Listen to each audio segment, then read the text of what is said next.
In the world of communications, there are new networks that in the last 10 years helped everybody to know more. It's in the chocolate where the informations normally were really poor. The socials has given a big help to the chocolate makers and the chocolate lovers. We have discovered new professions like influencers or independent journalists. Also, in the chocolate, we have this kind of figure.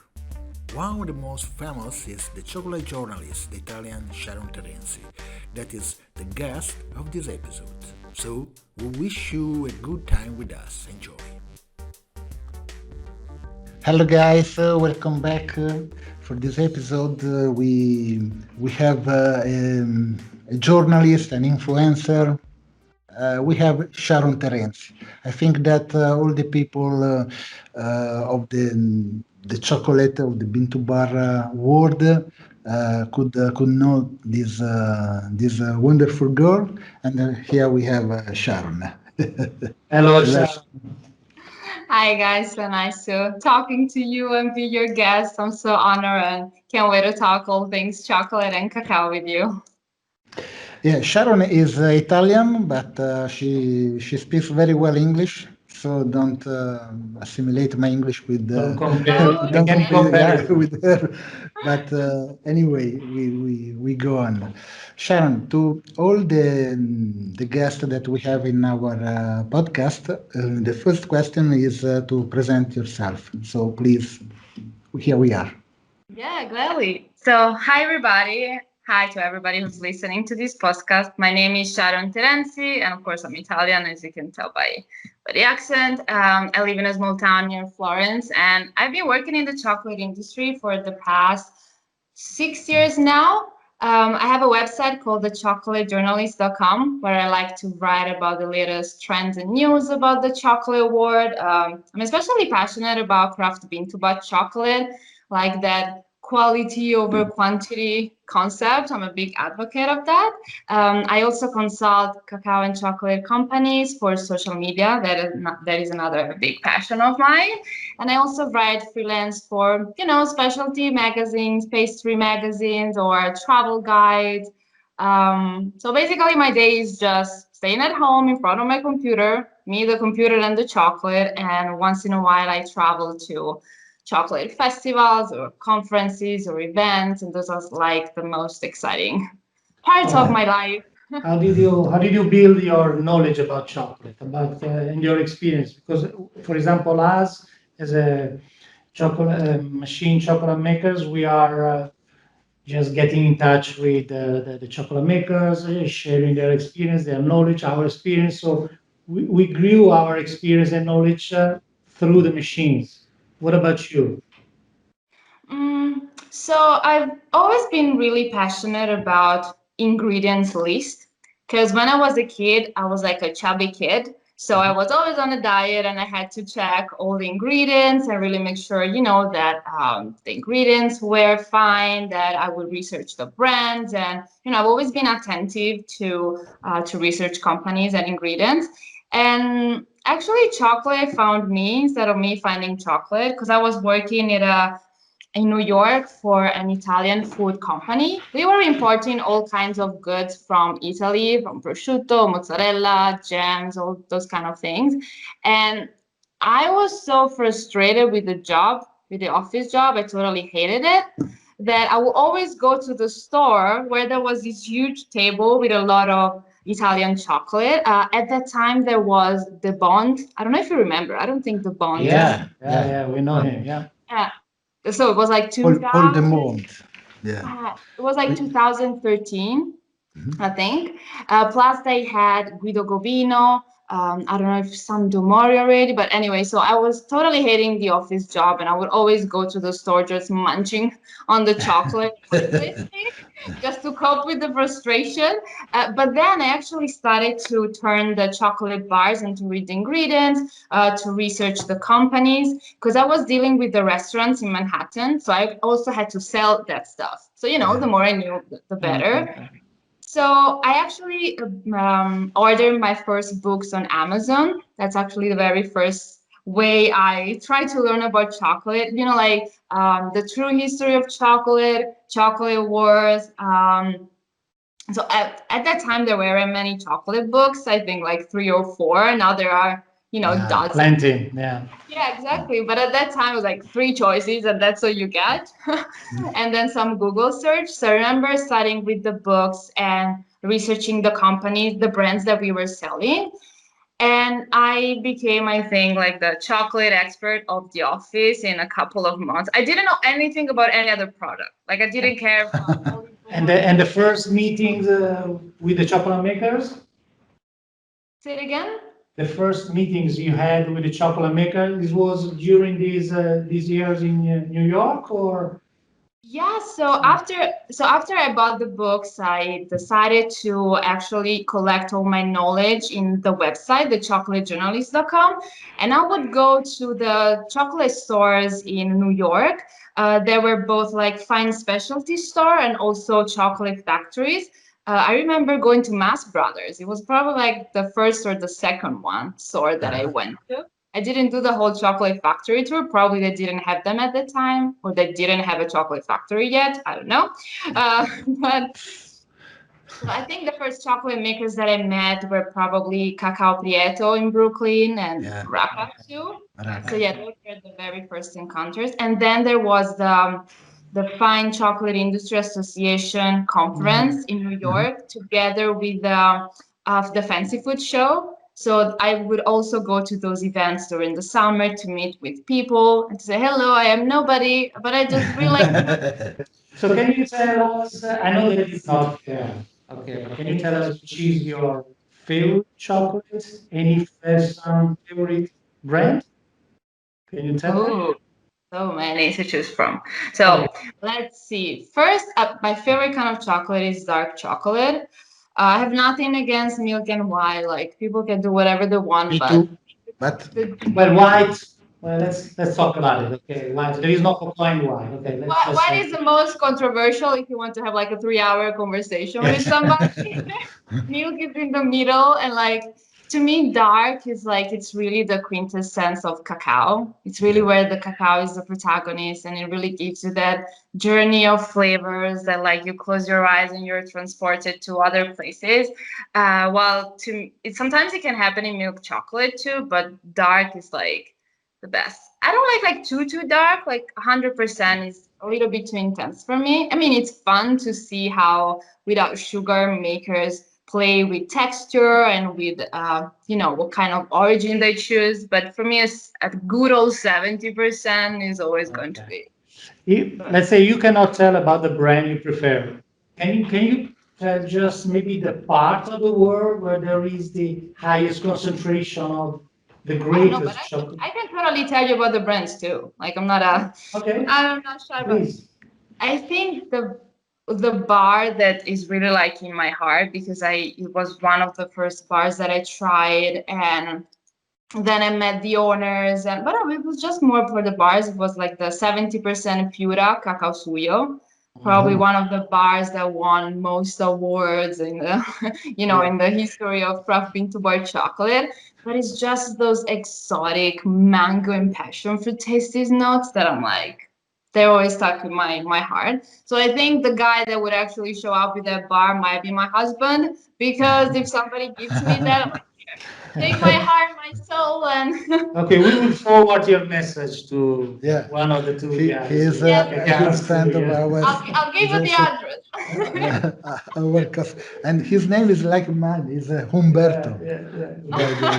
The Humberto with the H. Yeah. And did you ever, when you turned into, I mean, a chocolate, a food seller to the journalist, chocolate journalist, did you had in that very moment someone you were looking at to become, that inspired you in becoming the chocolate journalist? There was already some kind of, and I don't know how to call it, influencer, blogger, whatever it is. Did you say, well, I want to make that kind of, I mean, that business my future? No, actually, at the beginning, there weren't many people, especially on social media, talking about specialty chocolate. And one thing that frustrated me a lot was that I would get all my information from, a Google search. Okay. And I would always go to the news section on Google just to see the latest news. But the latest news were always about big chocolate companies. Yeah. And a lot of them were like sponsored by the brand. So the title will be, a general title of like a new trend in the chocolate industry, but then it'd be like two sentences about the trend and then an entire pretty much ad about the company. So I'm like, I'm not getting anything real here because it's all paid for or it's all about the big companies. What about the smaller guys that are growing? So I found way more useful for me to see for myself, to actually go to events and conferences and talk to them and then kind of create my own news and trends based on Yeah. what I saw and what I, especially also being always on social media, you see what company launches what product, if companies are following the same flavor trends or packaging trends. So yeah, I saw that gap, but it was mostly like not so strategic at first because it was just again out of frustration that I couldn't get news from anybody, like new authentic news about this such a small segment at the time. Yeah. So you are like us. I mean, we love chocolate in general, but if we have to express a preference, we would like to go for the small artisan and crafters that pay attention and focus on all the details of the cocoa and the chocolate and spend their time in finding new tastes and aromas and keeping all the good of the chocolate. You are more or less like we are. I mean. Yeah, I think with that kind of chocolate comes all like a set of values and beliefs, and like believing that quality also comes with, the respect of everybody else in the supply chain and all another set of, values and advantages for everybody involved. I honestly think that once you try good craft chocolate, it's pretty hard to go back to the Yeah, industrial craft. that's So true. Yeah, it is. It is. It is. once you enter this world, it's so fascinating. So like you can't really go back. Well, how long time you spent to become the chocolate journalist? So to starting from the I am no one, the first meeting you had in New York, to be the chocolate journalist. So with the followers, working with some of the best exhibitions or festival for chocolate, like Northwest Chocolate Festival in Seattle. How long time and in which way you develop yourself, your knowledge? I think it took me some years to. So on one side, I grew pretty fast just because there weren't many people talking about this segment, especially on Instagram or Facebook. So it got the attention of the niche pretty quickly. But at the same time, there were no like chocolate university or I don't know, cacao agronomy courses or anything that could like give me credentials. So I knew that I had to wait some years to get some credibility and reputation and get some, respect from the community or to be noticed. So I was like, I knew that I had to patiently wait.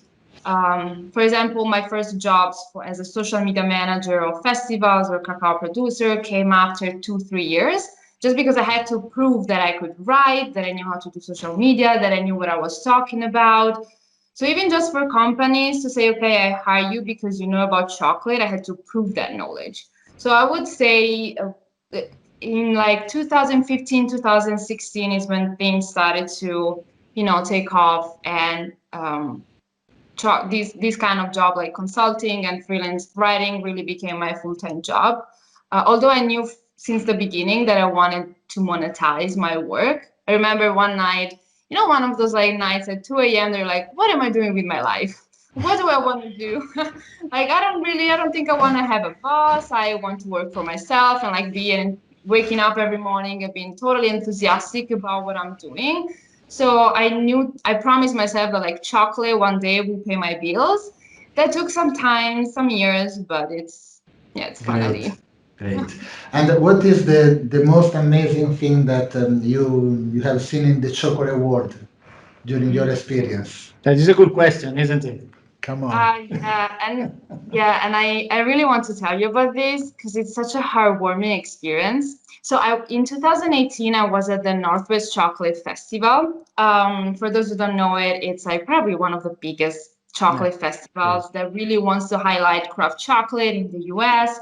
So you have like 200 exhibitors, like your favorite brands. If you're a craft chocolate lover, you're in heaven.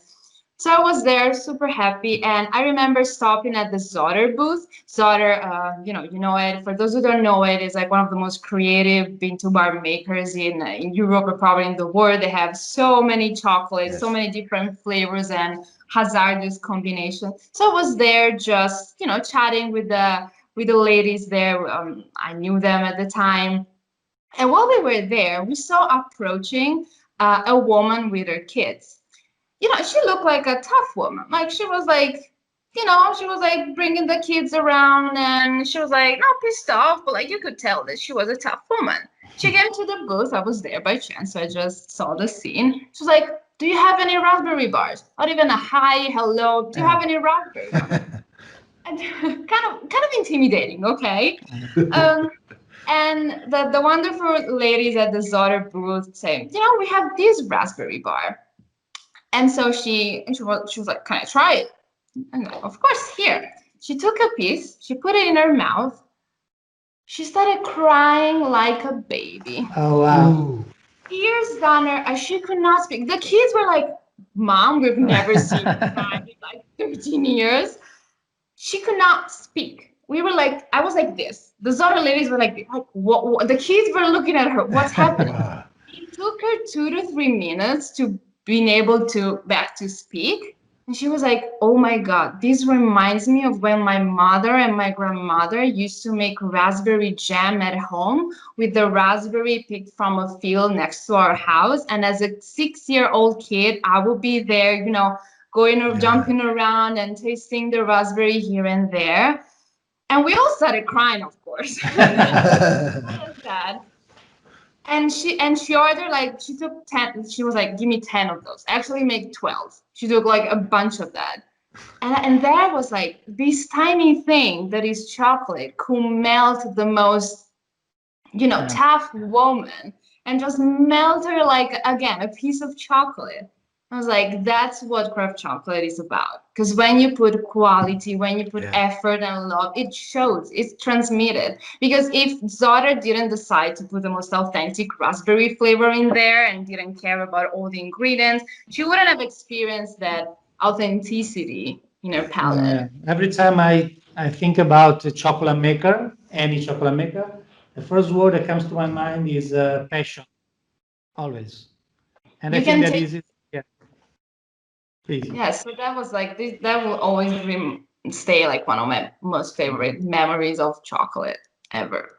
Yeah, the difference or the passion is also in our job. I think Sharon and we have the same passion, and we don't like to be under somebody, under some how to say, the boss. We don't like that. The boss for us is our customers and what we do, and so.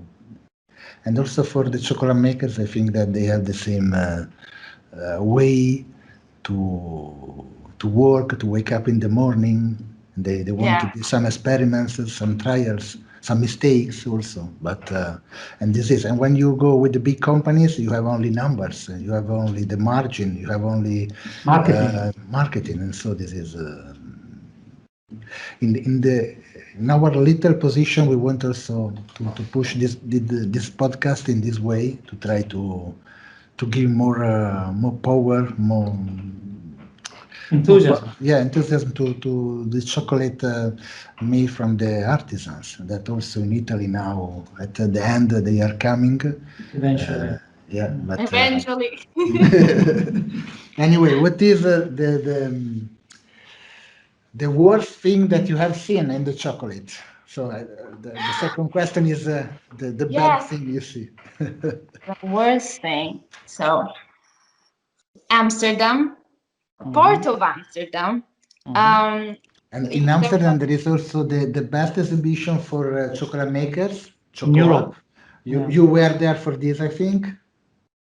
Yes, yes. And I was about to talk about that because they have amazing guided tours.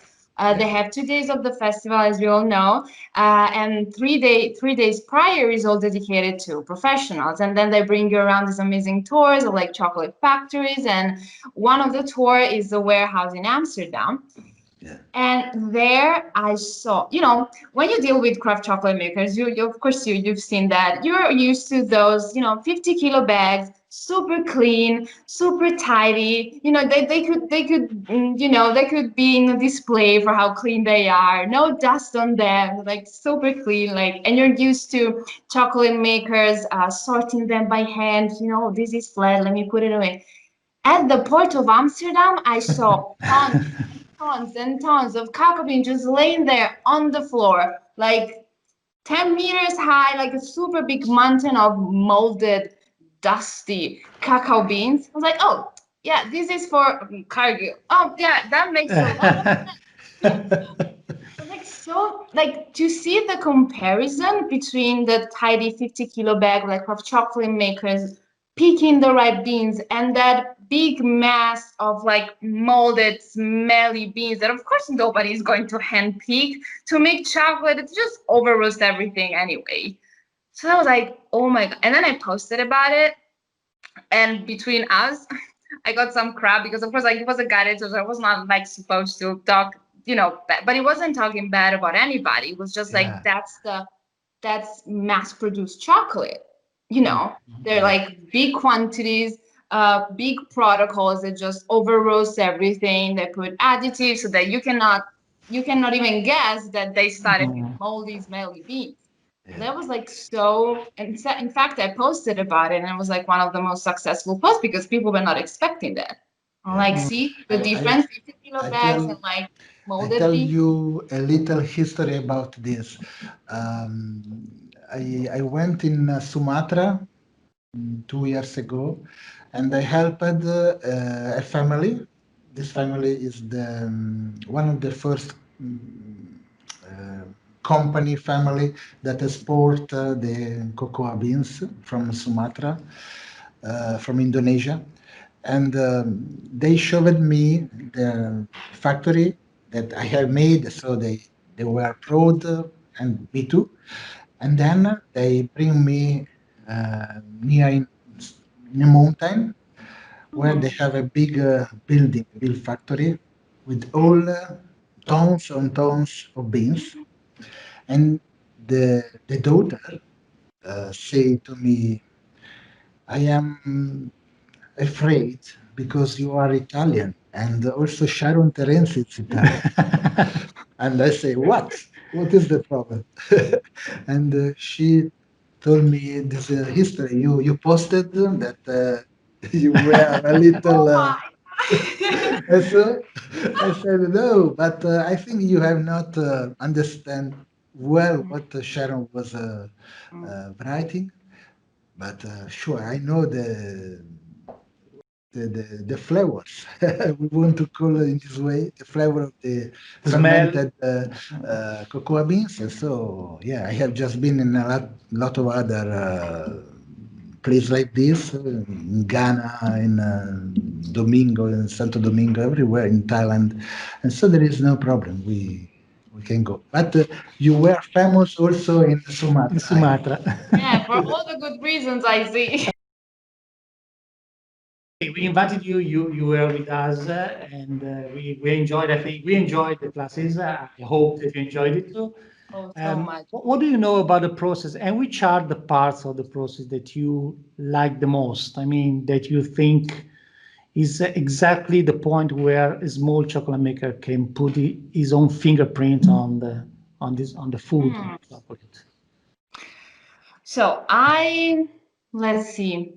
So I have no intention to be making chocolate anytime soon, probably never, because Okay. there's too little money to be made and too much competition already. So like, Well, we are but trying to get enthusiasts to people who want to start a business. So please.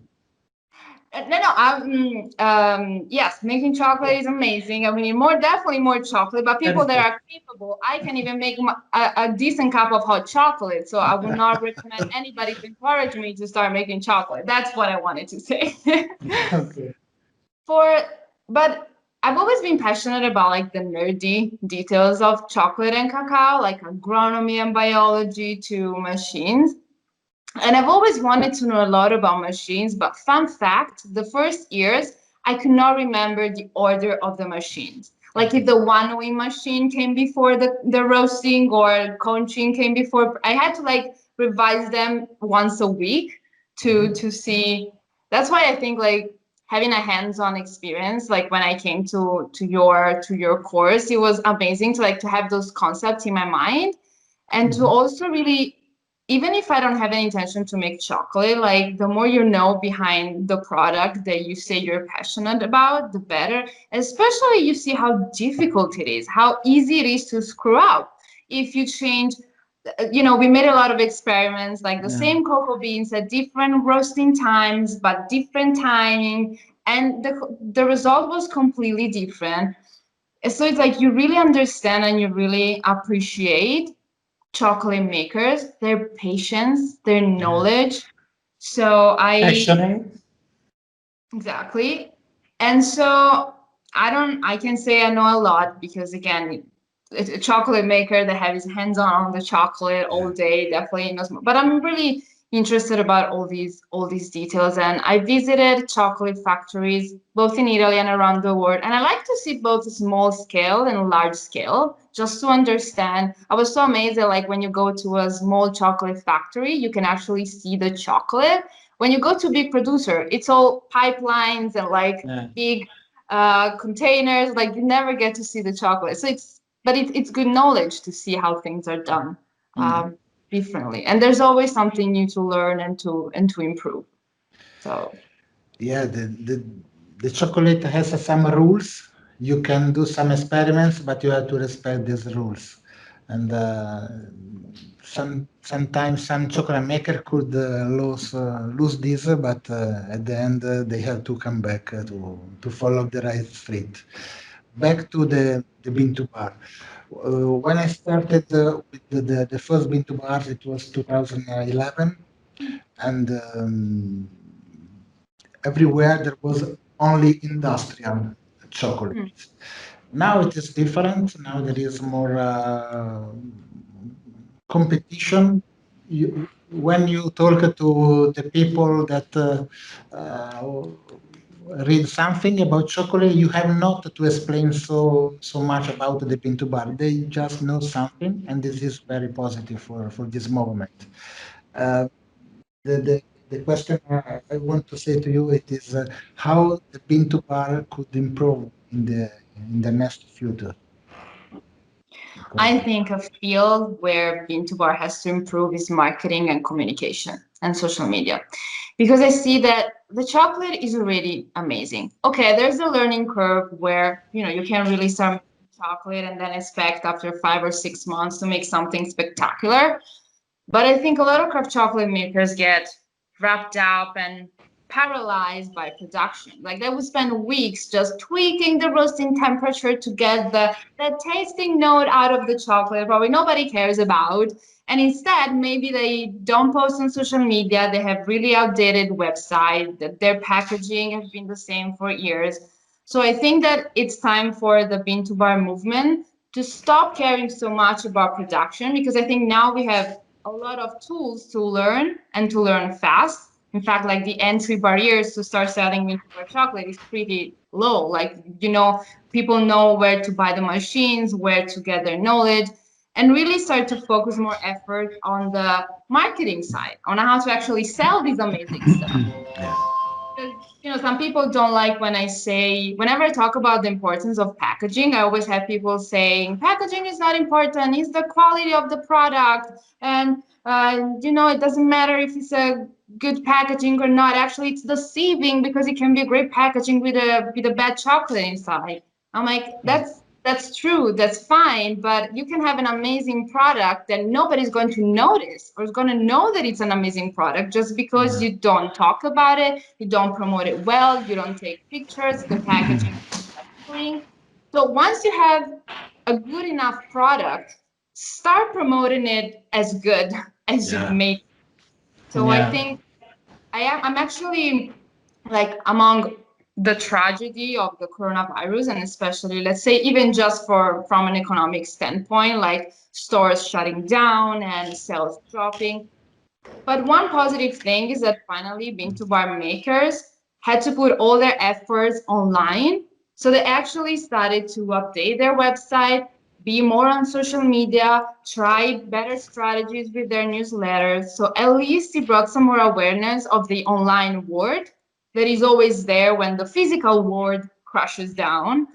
And so at least we're going, they kind of woke up to the importance of an online presence, but I think there's still a lot to be done in terms of communication and branding, which is understandable because a lot of these brands are like one person or just few employees, but they of course don't have the budget or the team to have somebody dedicated to marketing or dedicated to communication and branding.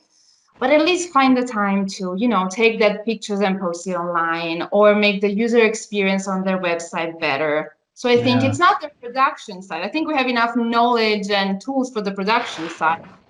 Yes, let me add something to it because maybe the word marketing sometimes it's does have a negative, you know,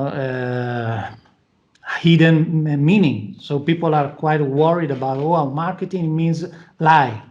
Okay, so the main problem is that we are still in a period where the chocolate makers have to educate the consumer, have to educate us about the good quality chocolate because everybody is used to the commercial chocolate. I don't want to say that it's better or it's bad the commercial chocolate and it's the best chocolate is the crafted chocolate, but if you have to educate people to something new, to something different, to something that worth your money, okay, you need to use social, you have to use marketing, you have to make people comfortable in the fact that they are spending a lot more money on something that is worthwhile. So it's something necessary. You can make the best chocolate in the world, but if nobody knows about it, it's useless.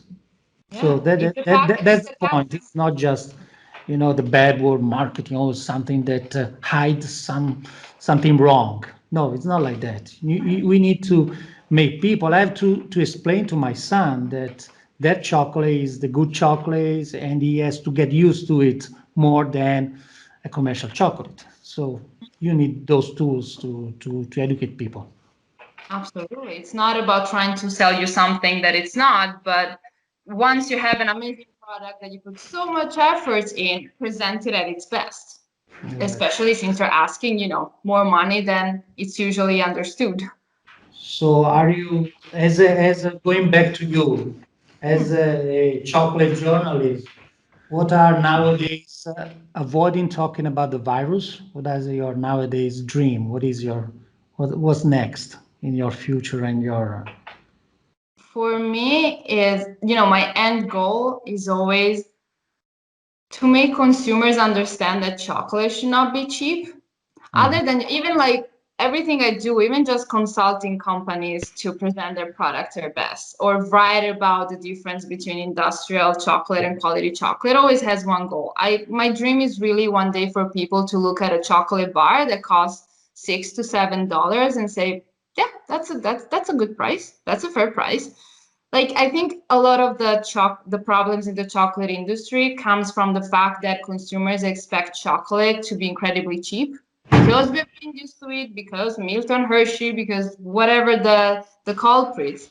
When people will stop expecting to stop expecting chocolate to be so cheap, and they understand that if something costs $1 to $2, and probably somebody in the supply chain is suffering, or the raw material it might not be that great, I think that's when my dream will be achieved. So my goal is to always educate people, and especially this price thing. I have people telling me, oh, but price doesn't always, is not always an indication of quality. And I always say, okay, so a high price might not always match quality, but a low price could never be high quality. So with a low price, you're certain you're not getting quality. With a high price, you can be in doubt but there's nothing good for a low price in no field, in my opinion, because you always pay for quality and it's always worth it. And you can try, and if you like, you can spend other good quantity of money. But if you don't like, you lose only one time. Yeah. How do you see the chocolate market in 2030? Hoping that this COVID crisis will finish soon, of course. Wow. So one thing is that, so right now chocolate makers are already putting all sorts of ingredients in chocolate. I don't know if you noticed chocolate with shrimps, with curry. Oh, really? Shrimps? No, you're joking. Oh yeah, Taiwan, Wuhan chocolate. He put Yeah. shrimps in the chocolate. Also our customer. Yeah. Didn't try it yet. No. Roszabolshi from Hungary, they have a sushi chocolate bar with salmon oil. If you ever want to venture in this thing. So I'm thinking chocolate makers in 2020 are already We stay with the bacon with chocolate from US. We didn't go over the bacon with chocolate. Well, I may say that I don't like pizza with shrimps. I can tell just this. I don't know chocolate with shrimps, but no pizza with shrimps. chocolate, and then you can tell. You could try. So I think that in 10 years from now, probably chocolate makers are going to try and put any sorts of weird ingredients inside the chocolate, like the weirdest flavor combinations. But I think it's going to be a lot of fun. And also, I believe that somebody will try different shapes and textures for chocolate. I hope we will go over like the classical hot chocolate and chocolate bar. I don't know specifically, but I just imagine somebody innovative coming up with a different shapes or textures or other ways to enjoy chocolate. And lastly, I also hope that cacao will become part of our daily cuisine ingredients. Like now you only see cacao dishes other than, pastries and desserts only made by like, I don't know, Michelin star pastry chefs and their creative side. But we are not really used to using cacao in savory dishes, for example. Like it was born like that, like, in the Mesoamerican times. So yeah, I think all sorts of weird ingredients in chocolate. So tastings are going to be pretty interesting, I think, in 10 years. And Well, then different. and maybe that the percentage of small chocolate makers increases and grows. That's the dream, to see way more quality chocolate around. And again, that craft chocolate and quality chocolate, let's say, will become the norm. Like now the norm is cheap industrial chocolate, but then the norm will be a French bird chocolate, a cacao suyo. Let's hope so. Yeah, let's hope so. Okay, Sharon, I thank you very much for your time. Thank you guys. Thank you. Pleasure. And we will see you very soon. If you want to come back to see us, we are not so far, so you can visit us. Also, just to give a big hug, that we are in need of just physical When we should do. When all this is over, I'll definitely see you there in your beautiful factory. Thank you. Thank you very much. See you soon. See you. Grazie.